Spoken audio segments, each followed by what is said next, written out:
Assalamualaikum warahmatullahi wabarakatuh. Selamat pagi Anda sekalian. Bagaimana kabarnya pada pagi hari ini? Oke, baik, sehat semua ya.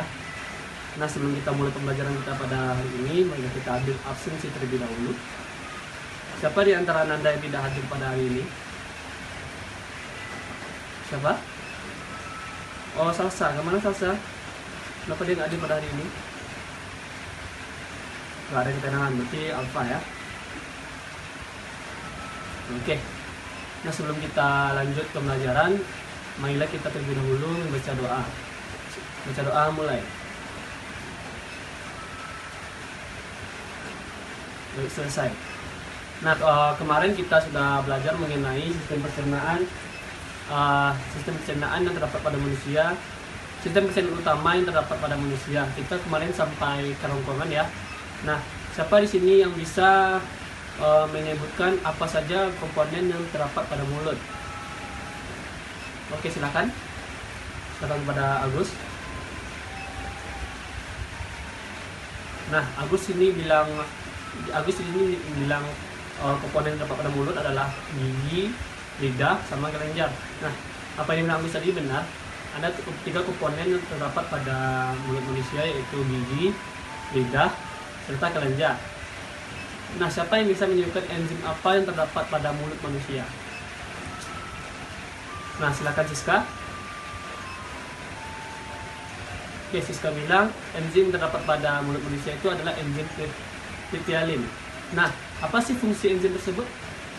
Apa yang bisa? Gak ada yang tahu?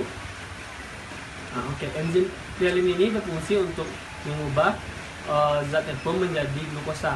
Nah, sebagai yang kita ambil contoh, pada saat kita memakan nasi, di sana kita akan merasakan manisnya nasi karena nasi merupakan zat tepung. Serta pada saat kita makan nasi, air ludah pada manusia itu akan bereaksi dengan zat tepung, lalu kita akan merasakan manis dari nasi tersebut. Oke.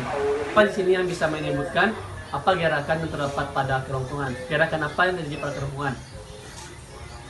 Oke, silakan. Nama kamu siapa? Oke, silakan Didi. Nah, Didi sini bilang gerakan yang terjadi pada kerongkongan adalah gerakan peristaltik. Nah, gerakan peristaltik itu adalah gerakan mendorong makanan menuju lambung, dari kerongkongan menuju lambung. Gerakan ini sangat berpengaruh pada manusia. Apabila gerakan ini tidak ada, maka makanan yang kalian makan itu tidak akan menuju ke lambung. Walaupun menuju ke lambung itu akan sangat-sangat lama. Oke, kita masuk kepada alat pencernaan utama pada manusia yang ketiga, itu lambung.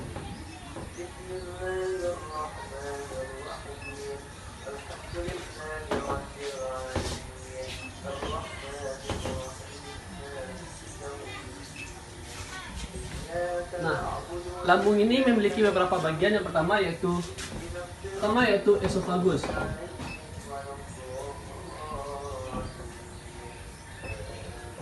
Nah, esofagus ini adalah penghubung antara kerongkongan dengan lambung.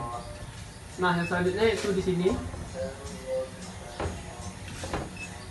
Ini ada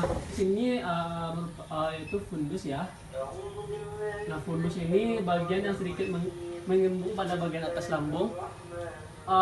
Kenapa ini mengembung? Karena sini mengandung beberapa udara. Udara tersebut datang dari pada saat kita memakan makanan. Saat kita memakan makanan, kita menghirup udara, maka udaranya akan menginap di sini, di fundus. Nah, selanjutnya ke sini body. Di sini adalah bodi lambung ya. Ini bodi lambung itu terdapat setelah fundus.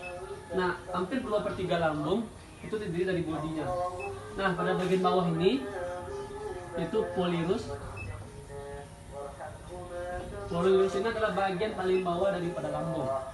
Nah, penghubung lambung dengan usus halus yaitu adalah duodenum.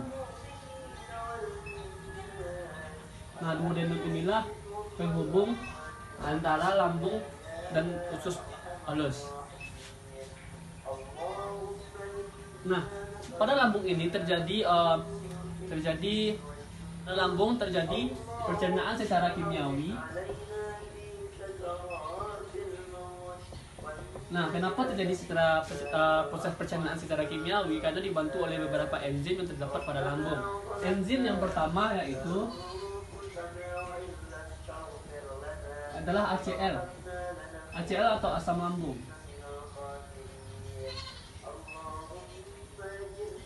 Nah, ACL atau asam lambung ini berfungsi untuk membunuh mikroorganisme yang terdapat pada makanan-makanan yang kita makan. Nah, fungsi ACL yang kedua yaitu untuk mengaktifkan pepsinogen untuk menjadikannya pepsin. Nah, yang kedua yaitu pepsin. Pepsin ini berfungsi untuk mengubah protein menjadi pepton. Selanjutnya renin. Renin ini berfungsi untuk mengumpulkan protein susu. Nah, inilah beberapa enzim yang terdapat pada lambung. Enzim ini sangat berfungsi untuk pencernaan makanan yang merupakan proses pencernaan makanan secara kimiawi. Oke, ada apa pertanyaan? Oke, silakan Dimas.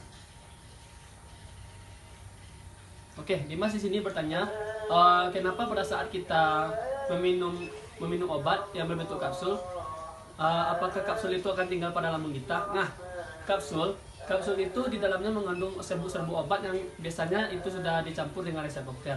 Nah, apakah kapsul tersebut tinggal di lambung atau tidak? Jawabannya adalah tidak, karena kapsul itu pada saat sampai ke lambung itu akan dilarutkan oleh HCl atau asam lambung. Jadi pada saat kita minum obat, kapsul tersebut akan hancur dan serbu-serbu obat tersebut akan diserap oleh lambung.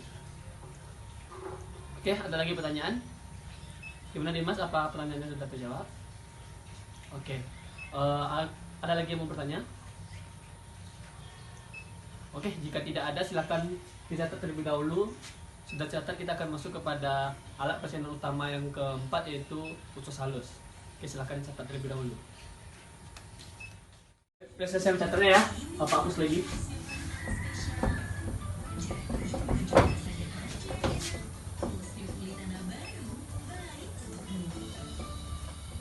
Oke, Anda sekalian, saatnya kita masuk kepada alat pencernaan utama yang keempat, yaitu usus halus.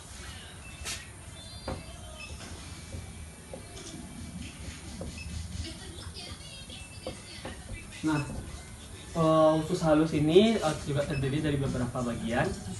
Ada usus 12 jari atau duodenum, usus tengah, jejunum, dan usus penyerapan yaitu ileum.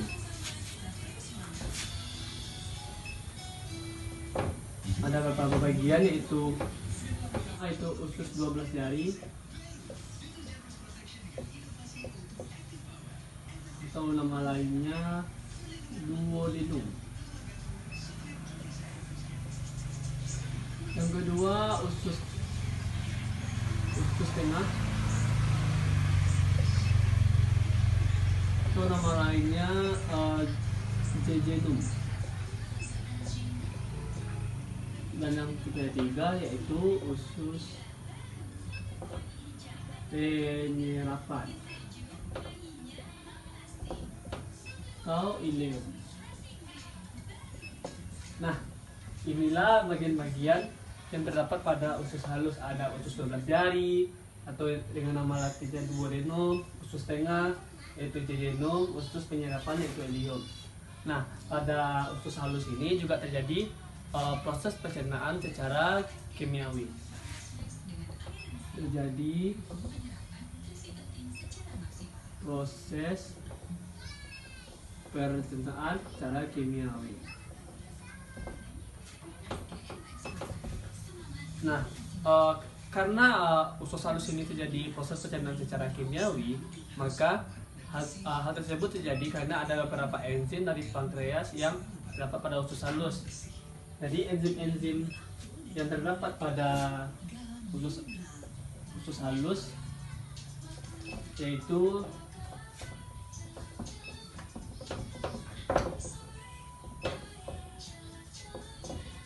yang pertama amilase,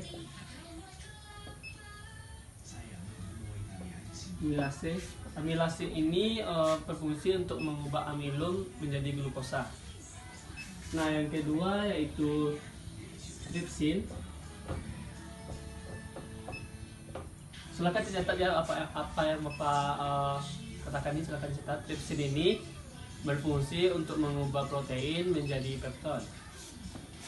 Nah, selanjutnya yaitu lipase. Nah, lipase ini berguna untuk mengubah asam lemak menjadi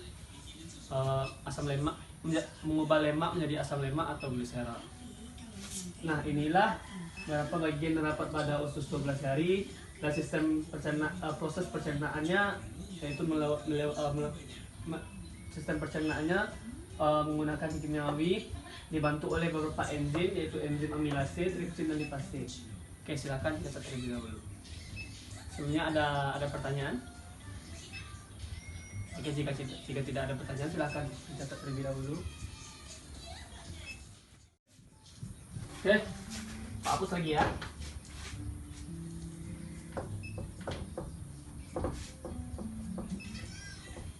Kita masuk kepada alat pencernaan utama pada manusia yang kelima yaitu usus besar.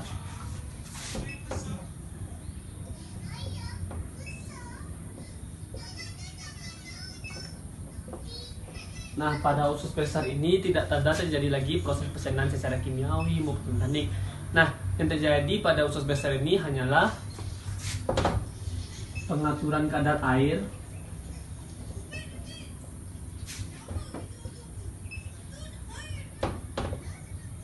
sisa makanan.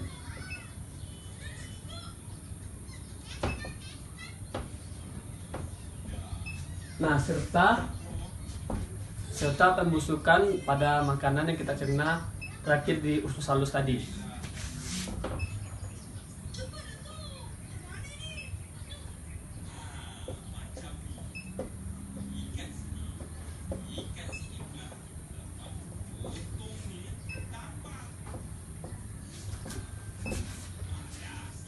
Nah, untuk melakukan untuk pembusukan makanan itu sendiri membutuhkan sebuah bakteri. Nah, bakteri yang dibutuhkan dalam proses pembusukan makanan ini adalah bakteri E. coli.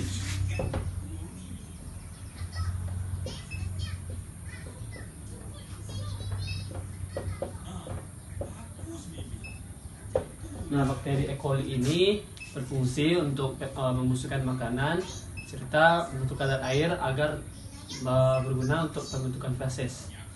Nah, jadi fungsi utama dari usus besar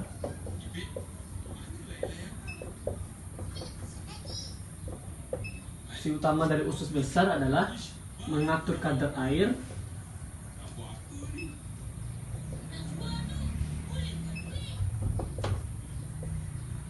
serta pembusukan makanan.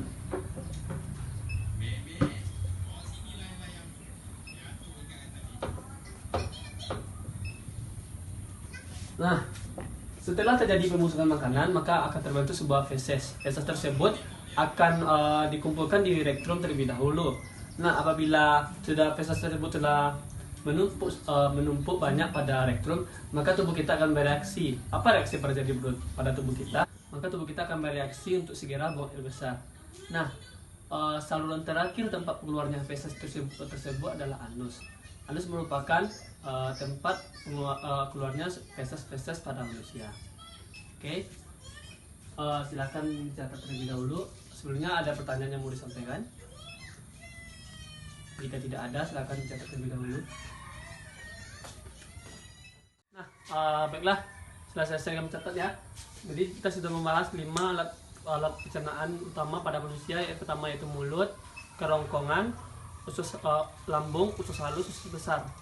Nah, di sini Bapak mau kalian mengerjakan kerja siswa pada halaman 56. Silakan buka terlebih dahulu. Nah, di sana ada 6 poin ya. 6 pertanyaan silakan dikerjakan, tapi dikerjakannya lewat kelompok. Nah, di sini kalian ada 32 orang. Bapak ingin kalian membentuk satu kelompok 4 orang, berarti ada 8 kelompok. Nah, silakan kepada ketua kelas untuk membuat kelompoknya seadil-adil mungkin, tidak ada pilih-pilih teman. Nah, setelah pembentukan kelompok, nanti Bapak akan menunjuk beberapa kelompok untuk tampil. Ada 2 kelompok yang akan tampil. Yang dipilihnya adalah acak. Bapak akan memilih kelompoknya acak. Nah, kelompok yang tampil pertama akan menjelaskan poin 1, 2, 3. Kelompok yang tampil kedua akan menjelaskan poin 4, 5, 6. Nah, oke, mengerti? Oke, waktu pengajian selama 40 menit. Pengajian soal dimulai pada saat ketua kelas sudah memilihkan kelompok. Nah, jika sudah ada pemilihan kelompoknya, silakan kerjakan dalam waktu 40 menit. Waktu pengajian dimulai dari sekarang. Oke, sudah selesai ya, sudah 40 menit. Nah, Bapak di sini akan memilih satu kelompok yang akan tampil pertama. Kelompok yang akan tampil yaitu kelompoknya Dimas ya. Kelompok berapa? Kelompok 5. Nah, jadi yang tampil pertama adalah kelompok 5. Silakan dimaju kelompok 5. Baik, terima kasih kepada kelompok 5, penampilan sangat bagus, penampilan sangat merangkup semuanya. Nah, selanjutnya kepada kelompoknya Dini. Kelompok ini kelompok berapa? Kelompok 2 ya. Nah, silakan kepada kelompok 2 untuk tampil menjawab poin 4, 5, 6. Oke, silakan. Nah, oke, terima kasih kepada kelompok 2 ya. Kelompok 2 telah menjawab pertanyaan 4, 5, 6 tadi, poin 4, 5, 6. Penampilan sangat bagus, merangkup semuanya. Oke, Pak, terima kasih banyak kepada kelompok 2. Nah, dengan berakhirnya penampilan dari kelompok 2 tadi, maka berakhirnya pertemuan kita pada hari ini. Terima kasih kepada Anda yang telah hadir, telah mendengarkan penjelasan dari Bapak. Terima kasih kepada kelompok-kelompok yang tampil tadi ya, kelompok 2 sama kelompok 5. Oke, semoga yang datang pada hari ini mendapatkan ilmu yang bermanfaat, dapat menerapkan pada kehidupan kalian sehari-hari. Oke, akhir kata, wabillahi taufiq wal hidayah. Wassalamualaikum warahmatullahi wabarakatuh.